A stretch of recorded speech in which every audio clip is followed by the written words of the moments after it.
Gam, le territoire où les lois sur la bestialité ont fait l'histoire. En 2011, un homme a tué un chien sur l'île de Gam et a été acquitté. Non par manque de preuves, mais parce que la mort avait été trop rapide pour constituer une souffrance. Ce verdict choquant a déclenché une révolution législative, mais elle cachait un secret encore plus troublant. Jusqu'à cette date, la zoophilie à Gam n'était techniquement pas un crime poursuivable. Un paradoxe juridique qui a fait de ce territoire américain isolé du Pacifique le protagoniste involontaire de l'un des cas les plus controversés de la jurisprudence moderne. L'île oubliée par l'Amérique. Imaginez une bande de terre de seulement 540 km², perdue dans l'immensité de l'océan Pacifique. Gam flotte à 3800 km des Philippines et à plus de 6000 de la côte américaine, un point tropical où 170 000 personnes vivent dans un limbe politique unique. Ses habitants sont des citoyens américains, mais ils ne peuvent pas voter pour le président. Ils ont un représentant au Congrès, mais sans droit de vote. Ils vivent sous les étoiles et les rayures, mais respirent l'âme du peuple chamorro, gardien de traditions millénaires qui se mélangent au kélagan local et au barbecue américain. Ici, où les typhons dansent entre juin et novembre, se déroulait l'une des contradictions les plus déconcertantes de la jurisprudence moderne. Un territoire qui en 2015 a légalisé le mariage gay avant de nombreux États américains, mais qui jusqu'en 2011 ne pouvait pas définir clairement ce qui était légal ou illégal dans les relations sexuelles entre humains et animaux. L'affaire qui a révélé l'abîme juridique. L'histoire commence avec un procès qui semblait simple. Un homme avait tué un chien, un fait incontestable. Mais quand l'affaire est arrivée devant les tribunaux, les juges ont découvert que les lois de Gam étaient si vagues qu'elles rendaient la condamnation impossible. Le chien était mort trop rapidement pour prouver une souffrance évidente. L'acquittement était inévitable. Mais ce verdict absurde a révélé un problème beaucoup plus profond et embarrassant. Si tuer rapidement un chien n'était pas poursuivable, qu'en était-il des autres actes ?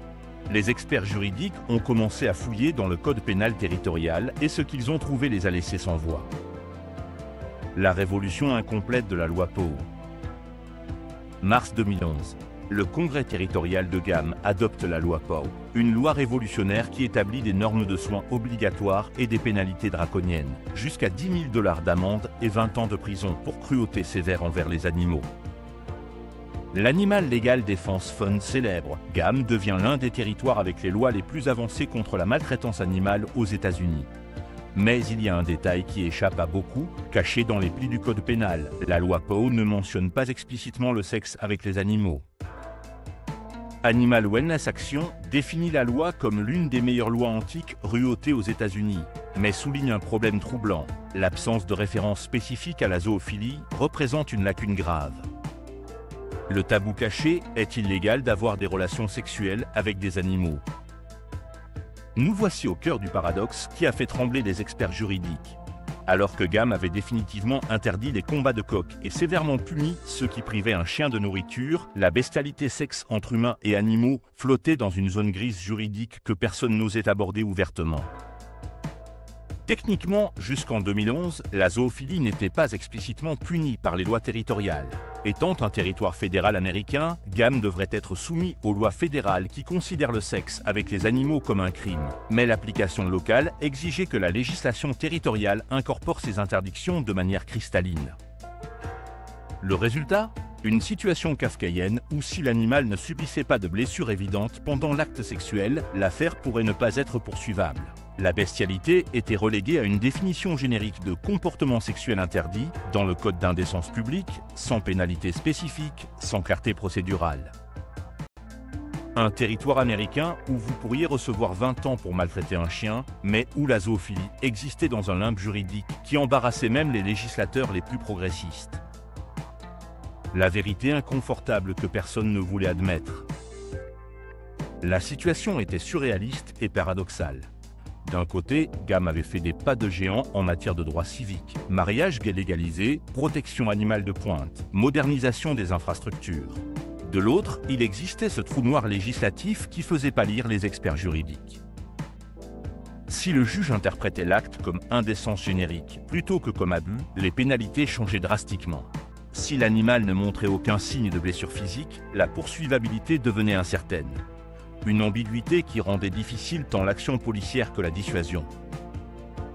Les activistes des droits des animaux étaient furieux. Comment était-il possible qu'un territoire qui se vantait d'avoir l'une des meilleures lois antiques, ruautées aux États-Unis, ne puisse pas clarifier l'un des tabous les plus universels de l'humanité? La résolution partielle du paradoxe. Aujourd'hui, la situation est techniquement résolue, mais non sans compromis. La sexualité avec les animaux à gamme est considérée comme illégale, mais est encore poursuivie comme une forme générique d'abus ou d'indécence sexuelle, non comme un crime spécifique et distinct. Les autorités locales ont maintenant des outils pour poursuivre les cas d'abus sexuels sur animaux, mais une grande partie de l'application dépend de l'interprétation des magistrats individuels. Est-ce de l'abus? Est-ce de la pornographie extrême? Est-ce de l'indécence publique? La ligne reste souvent floue. Les pénalités sont néanmoins sévères. Incarcération, amende jusqu'à 10 000 $ ou plus, enregistrement comme criminel et traitement psychologique obligatoire. Des mesures qui non seulement protègent les animaux, mais reconnaissent la corrélation scientifiquement prouvée entre la cruauté envers les animaux et la violence humaine. L'héritage d'une révolution silencieuse. L'histoire de Gam est plus qu'une note curieuse dans la jurisprudence américaine. C'est la preuve que même les paradis tropicaux les plus reculés peuvent devenir des champs de bataille pour les droits les plus fondamentaux, et que les lacunes juridiques les plus embarrassantes peuvent se transformer en réformes d'époque. De ce procès absurde de 2011 est née l'une des législations les plus avancées au monde sur la protection animale. Mais la vraie leçon est que le progrès civil procède souvent par paradoxe. Une île qui légalise le mariage gay avant l'Amérique continentale, mais qui lutte pour définir l'illégalité du sexe avec les animaux. Parce que parfois, pour changer le monde, il suffit qu'un chien meure trop rapidement et que quelqu'un ait le courage de regarder dans les abîmes les plus inconfortables de la loi. Et vous, de quel pays regardez-vous cette vidéo? Que pensez-vous de cette incroyable histoire de Gam? Connaissiez-vous déjà ces paradoxes juridiques ou vous ont-ils surpris autant qu'ils m'ont surpris? Écrivez-moi votre opinion dans les commentaires, je suis vraiment curieux de savoir ce que vous pensez. Et si cette histoire vous a intrigué, jetez un œil à l'une des vidéos suggérées ici sur l'écran.